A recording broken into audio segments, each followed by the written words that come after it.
നമ്മൾ ചെറുപ്പത്തിൽ സ്കൂളിലൊക്കെ പഠിക്കുമ്പോൾ ഫ്രണ്ട്സൊക്കെ പരസ്പരം ചോദിക്കാറില്ലേ, നിനക്ക് ആൺകുട്ടീനെയാണോ വേണ്ടത് പെൺകുട്ടീനെയാണോ വേണ്ടതെന്ന്. അങ്ങനെ ചോദിക്കുമ്പോൾ എനിക്ക് എന്നും ഒരൊറ്റ ഉത്തരം ഉണ്ടായിരുന്നുള്ളൂ, എനിക്ക് പെൺകുട്ടീനെ മതിയെന്ന്.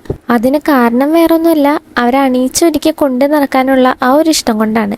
പെൺകുട്ടികളാവുമ്പോൾ കണ്ണെഴുതി പൊട്ടും തൊട്ട് നല്ല അടിപൊളി ഉടുപ്പുകളൊക്കെ ഇടിപ്പിച്ചിട്ട് മുടിയൊക്കെ കുറച്ച് നീട്ടി വളർത്തിയിട്ട് അതിൽ കുറേ പരീക്ഷണങ്ങളൊക്കെ ചെയ്യാനുള്ള ആ ഒരു ആഗ്രഹം കൊണ്ടാണ്. പക്ഷേ ഉണ്ടല്ലോ, ഞാൻ പ്രഗ്നൻ്റ് ആണെന്ന് പറഞ്ഞ അന്ന് മുതൽ എല്ലാവരും ഒരൊറ്റ സ്വരത്തിൽ പറഞ്ഞു അഞ്ജലിക്ക് ആൺകുട്ടിയാണെന്ന്. ആദ്യമൊക്കെ ഞാൻ കരുതി എന്താ എല്ലാവരും പറയുന്നത് ഇതൊരു ആൺകുട്ടിയാണെന്ന്, ചിലപ്പോൾ പെൺകുട്ടിയാണെങ്കിലോ എന്ന്. പിന്നെ പിന്നെ എനിക്ക് എൻ്റെ മനസ്സിൽ തോന്നി തുടങ്ങി ഇതൊരു ആൺകുട്ടി തന്നെയാണെന്ന്. ഒരു ഉറപ്പില്ലെങ്കിലും അന്ന് മുതൽ ഒരു ആൺകുട്ടിയുടെ അമ്മയാവാനായിട്ട് ഞാൻ മനസ്സുകൊണ്ട് തയ്യാറായി തുടങ്ങിയിട്ടുണ്ടായിരുന്നു. അവിടെ നിന്ന് അങ്ങോട്ട് ഓൺലൈനിൽ ആൺകുട്ടികൾക്കുള്ള ഡ്രസ്സ് തപ്പലും ആൺകുട്ടികൾക്ക് പറ്റിയ ഹെയർ സ്റ്റൈൽ നോക്കി വെക്കലൊക്കെ ആയിരുന്നു എൻ്റെ പണി. 4 മാസം കംപ്ലീറ്റ് ആവുന്നത് വരെ ഞാൻ അനുശ്വരൻ്റെ കൂടെ ദുബായിലായിരുന്നുകൊണ്ട് എനിക്ക് ജെൻഡർ അറിയാനുള്ളൊരു സ്കോപ്പ് ഉണ്ടായിരുന്നു. 3rd മന്തിൻ്റെ സ്കാനിങ്ങിന് ജെൻഡർ അറിയാൻ പറ്റുമെന്ന് ഞാൻ അവരോട് ചോദിച്ചപ്പോൾ അവർ പറഞ്ഞു 5th മന്തിൻ്റെ സ്കാനിങ്ങിനാണ് ജെൻഡർ പറയുന്നതെന്ന്.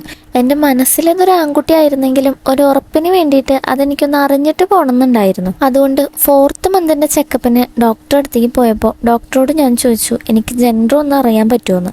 അപ്പോൾ ഡോക്ടർ പറഞ്ഞു പോകുന്നതിന് മുമ്പായിട്ട് ഒരു പ്രാവശ്യം കൂടിയും വരണം. പ്രഗ്നൻ്റ് ആയതുകൊണ്ട് ട്രാവൽ ചെയ്യാനായിട്ട് ഡോക്ടറുടെ ഒരു സർട്ടിഫിക്കറ്റ് ആവശ്യമുണ്ട്. അത് മേടിക്കാനായിട്ട് വരുമ്പോൾ നമുക്കൊന്ന് ചെക്ക് ചെയ്ത് നോക്കാം എന്നിട്ട് പറയാമെന്ന് പറഞ്ഞു. അങ്ങനെ നാട്ടിലേക്ക് പോകുന്നതിൻ്റെ തലേ ദിവസം ഞങ്ങൾ ഒന്നുകൂടിയും ഡോക്ടറെ കാണാനായിട്ട് ക്ലിനിക്കിലേക്ക് പോയിട്ടുണ്ടായിരുന്നു. അന്ന് പോയപ്പോൾ ഡോക്ടർ പറഞ്ഞു നമുക്കൊന്ന് നോക്കി നോക്കാമെന്ന്. ആ സമയത്ത് ഞങ്ങൾ രണ്ടുപേരും വളരെയധികം എക്സൈറ്റഡ് ആയിരുന്നു. ഞങ്ങൾ രണ്ടുപേരുടെയും മനസ്സിൽ അത് ആൺകുട്ടിയാന്ന് തന്നെയാണ്. നമ്മുടെ ആളാണെങ്കിൽ അധികം അങ്ങോട്ട് സഹകരിക്കുന്നുണ്ടായിരുന്നില്ല, അങ്ങോട്ടും ഇങ്ങോട്ടൊക്കെ തിരിഞ്ഞു കിടക്കുകയായിരുന്നു. അങ്ങനെ കുറേ നേരം നോക്കി അവസാനം ഡോക്ടർ എന്നോട് പറഞ്ഞു Anjali I think it's A boy. അത് കേട്ട വഴിക്ക് ഞങ്ങൾക്ക് രണ്ടുപേർക്കും വല്ലാത്തൊരു ഫീലിംഗ് ആയിരുന്നു. അങ്ങനെ മാസങ്ങൾ കടന്നുപോയി, ഞങ്ങൾക്കൊരു ആൺകുഞ്ഞ് ജനിച്ചു. ബൈ ദ വേ, ഞാനിപ്പോൾ പറഞ്ഞു വരുന്നത് എന്താന്ന് വെച്ച് കഴിഞ്ഞാൽ ആൺകുട്ടി ആയതുകൊണ്ടാണോ എന്നറിയില്ല, എനിക്ക് അവനെ മേക്കപ്പ് ചെയ്ത് കൊടുക്കുന്നതൊന്നും ഇഷ്ടമല്ല. എന്തോ ഒന്നും ചെയ്യാതെയുള്ള അവൻ്റെ ആ ഒരു കുഞ്ഞു മുഖം ഉണ്ടല്ലോ, അതാണ് എനിക്കിഷ്ടം.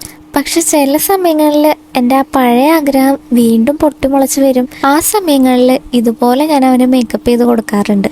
അപ്പം എങ്ങനെയാ എൻ്റെ ഒരു ഉത്തരവിന് കണ്ണ് എഴുതുന്നതാണോ കണ്ണ് എഴുതാത്തതാണോ ഭംഗി? നിങ്ങൾ തന്നെ പറ.